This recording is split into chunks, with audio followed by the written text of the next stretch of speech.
Olá pessoas, sejam muito bem-vindos a mais um vídeo do canal Peixe Babel. Eu sou a Vivi Mota e hoje eu vou celebrar o mês do orgulho com vocês com a Unity. Bora programar?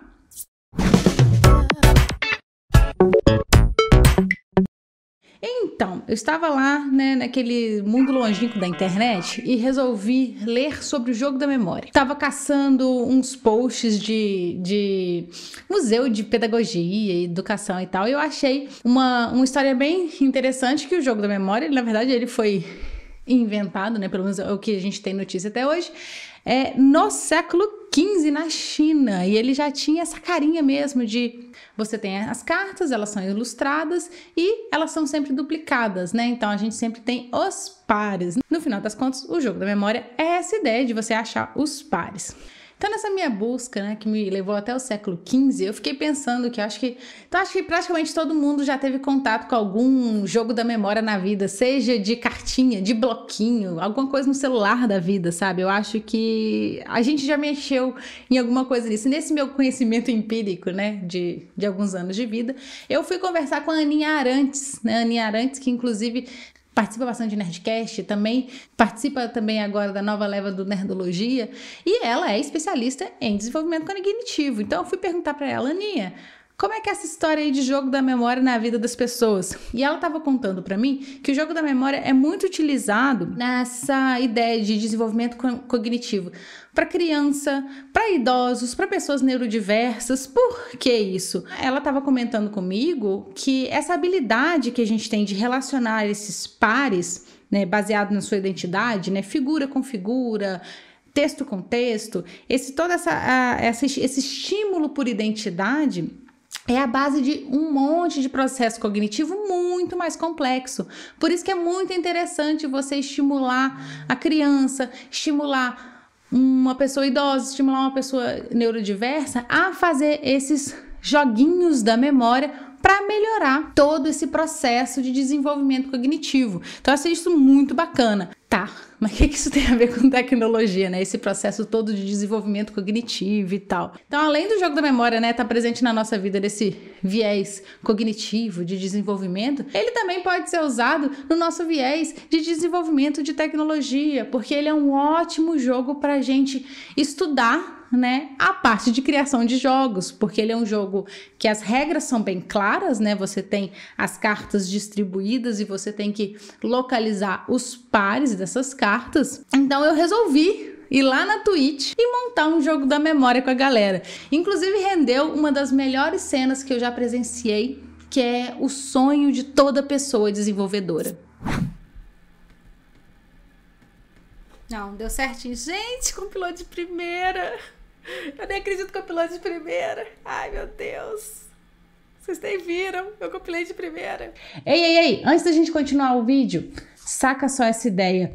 Até o dia 11 de julho, a nossa querida Alura vai estar recebendo inscrições para Imersão React. Vão ser 5 dias de aula gratuitos para você desenvolver um projeto do zero usando JavaScript e React. E uma coisa que eu achei super legal é que vai ter meio que uma viagem ao passado da web. Eles vão comentar um pouquinho sobre as tecnologias do Orkut, do ICQ. O curso vai ser do dia 12 a 16 de julho, tá? A ideia é realmente desenvolver um projeto do zero para ampliar o seu portfólio e mergulhar nessas tecnologias. Então, garanta sua vaga, hein? Clica aqui no link. E justamente nessa ideia desse jogo ter essa dinâmica muito tranquila, a gente consegue trabalhar também conceitos não só de criação de jogos, mas também de paradigmas de programação. Porque, por exemplo, eu estou usando a nossa querida e amada Unity. A Unity é toda em C#, que é uma linguagem orientada a objetos. E por ser uma linguagem orientada a objetos, às vezes, para a pessoa que está começando a programar, ela pode dar um sustinho, sabe? Que programação orientada a objetos é muito abstrata, mexe com conceitos que são um pouco mais avançados. Então, você mexer com jogos, que é uma coisa divertida, além de mexer, entendendo a orientação a objetos, eu acho que dá essa pegada gostosa de trabalhar e aprender a programar em cima disso. Eu fui na Twitch brincando com isso e pensando nessas estratégias. Cara, eu acho que Unity é um negócio que vale super a pena aprender, porque tem um mundo de coisa, né? Eu tava comentando semana passada que eu gosto muito de ensinar essa parte de jogos como uma forma de ensinar orientação a objetos sem ficar aquela coisa muito maçante, né? Porque, pelo menos nas minhas experiências enquanto docente, ensinar orientação a objetos sempre foi uma coisa mais complicada, né? Porque é muita abstração. A gente já tem toda a abstração para a gente poder fazer programação e ainda tem que pensar num nível maior ainda de abstração. Então, eu gosto de ensinar jogos pensando nisso. Aí, quando eu me apaixonei pela Unity, porque ela tem essa versão que é gratuita, ela é em C#, que é uma linguagem boa para ensinar O, né? Isso é uma coisa muito importante.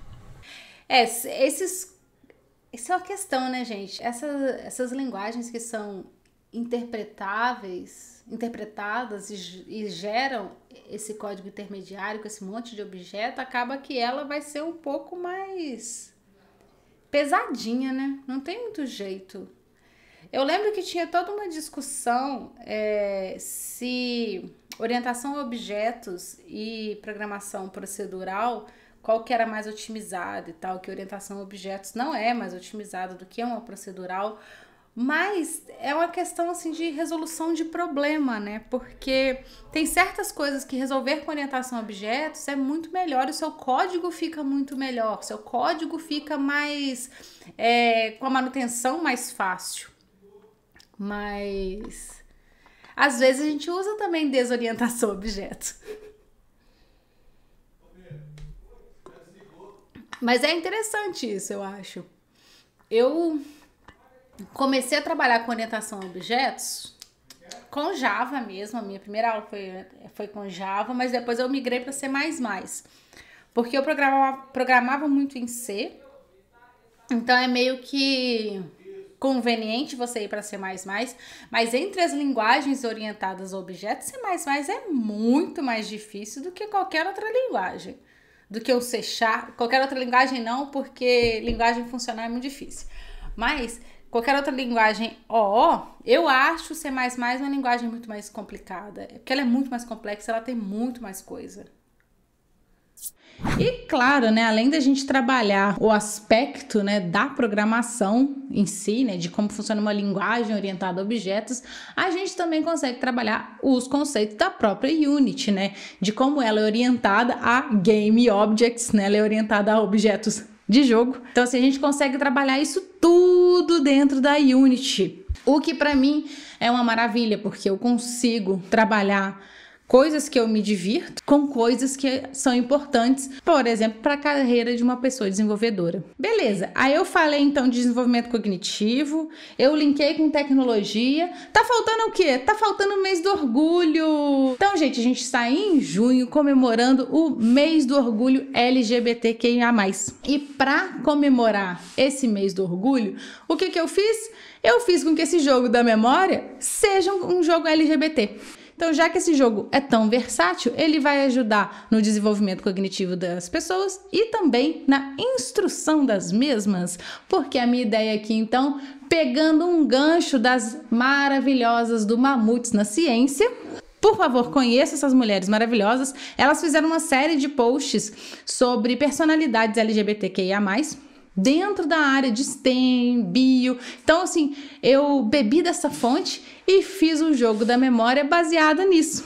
Então, o jogo final, que começou lá na Twitch e agora está no YouTube aqui para vocês, ele ficou assim. A gente tem as nossas cartas viradas com essa logo maravilhosa que a gente vai contar para vocês na semana que vem. E à medida que você vai virando, eu vou mostrando para vocês uma foto de uma personalidade LGBTQIA+, da área de STEM, tá? Pode ser uma pessoa cientista, pode ser uma pessoa desenvolvedora, pode ser, né, alguém da comunidade. E o par dela vai ser um pouquinho da história dela. Então a gente vai ter aqui histórias de cientistas, histórias de pessoas desenvolvedoras, histórias de engenheiras, histórias da galera da comunidade LGBTQIA+, pra gente se sentir mais representada aqui nessa área de STEM. Agora, espero que vocês tenham curtido. Vocês curtiram, gente? Eu acho que ainda faltam uns detalhezinhos nesse jogo, né? Porque eu não coloquei, por exemplo, uma animaçãozinha para virar a carta. Outra coisa que eu preciso muito colocar é uma audiodescrição, porque eu fico muito focado, né, em imagem, de você ver o rosto da pessoa e você ver a história dela. Então falta aí uma audiodescrição pra gente incluir mais gente nesse joguinho. E claro, esse jogo está disponível para vocês lá no nosso site, canalpeixebabel.com.br, onde a gente tem uma abinha de todos os jogos da Unity que eu fiz aqui pro canal, e você pode encontrar outros aqui, ó. Aqui. Assista esses vídeos, vai ser legal. E vocês repararam que antes chamava Programando em 10 Minutos, e como a gente falhou miseravelmente, agora esse quadro chama Bora Programar.